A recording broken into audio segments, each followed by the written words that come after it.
Hi, this is Phil Shapiro. This is my book review of My 7 Black Fathers by Will Jawando. Yesterday, Will Jawando announced his candidacy for the United States Senate. And since I work at a public library, I felt it's my duty to take a look at the book he's written and explain about this book and help people decide if Will Jawando is the right person for the United States Senate. I've been reading the book. I found it very engaging and interesting and illuminating. Let's take a look at some of the passages from this book. So, Will Jawando grew up in Maryland and in the Washington, D.C. area, Silver Spring, Maryland.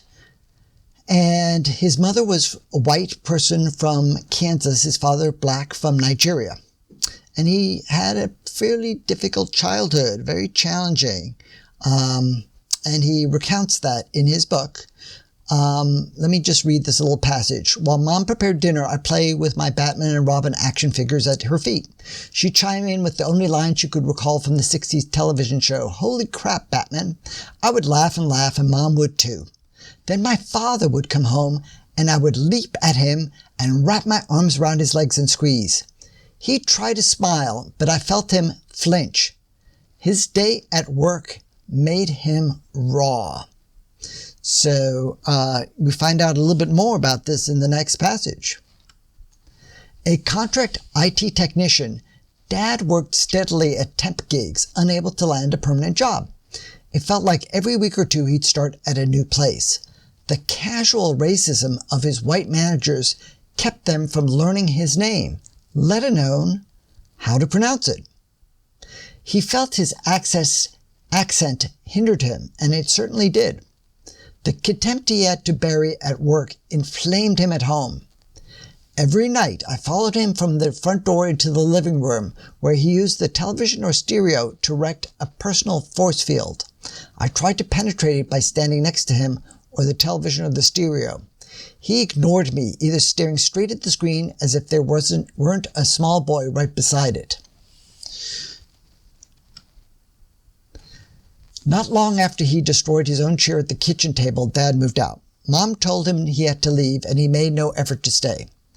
I resented that no one asked me what I wanted, but I'm not sure I could have answered if anyone did. I longed for my father's love, but I knew that expecting it was like flipping the switch on a light with a burned-out bulb. So that is quite some sentence. I knew that expecting it was like flipping the switch on a light with a burned-out bulb. Dad paid child support when he had, but Mom couldn't rely on that, so we moved into a smaller apartment. To white people, I say this story is yours too. Black men have a complicated and challenging history in our country that has contributed to our strengths and some of our current poor outcomes. Give the lives of black men and boys context and historical grounding. Do your part to relearn and retell the story of black men in this country, and in turn help to shape a new story about who America is. You can help the country and in turn help to shape a new story. You can help enable mentoring relationships between black men and boys through practices, policies, and programs. If you know a black child that needs some guidance and has access to a black man, introduce them. If you work in a school district, advocate for more black male teachers when you have a decision maker's ear.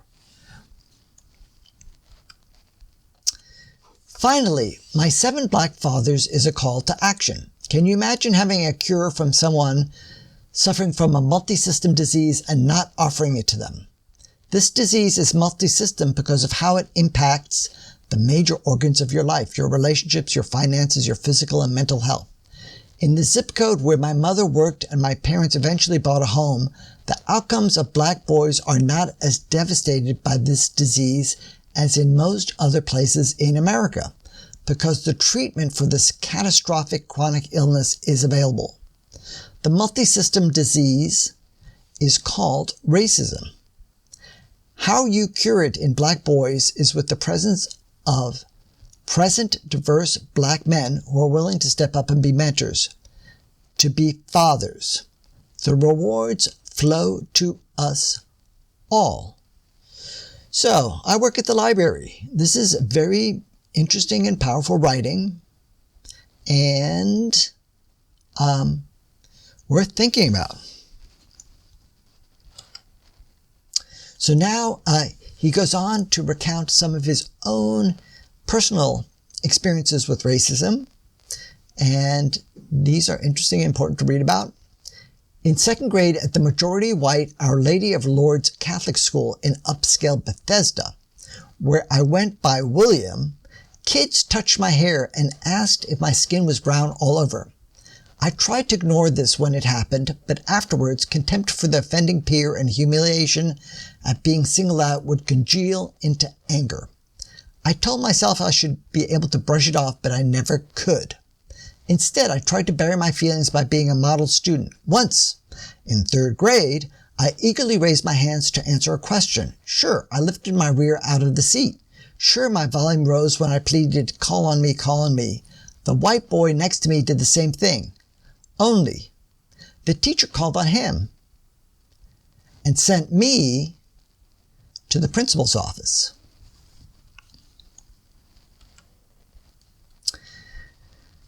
In so many ways, as a father, in my work as an activist and public servant, Mr. Williams, now he's, this is from the first father, first black father that he is giving tribute to, Mr. Williams, a teacher, classroom teacher.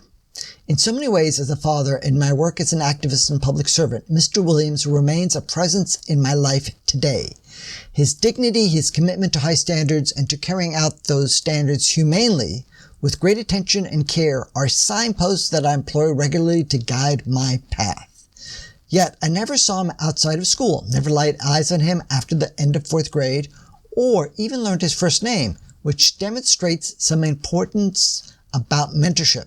Mentors don't have to be involved in every aspect of someone's life to make a difference, nor do mentors have to be a constant presence to have a deep impact. In just 9 months, Mr. Williams changed my life with his.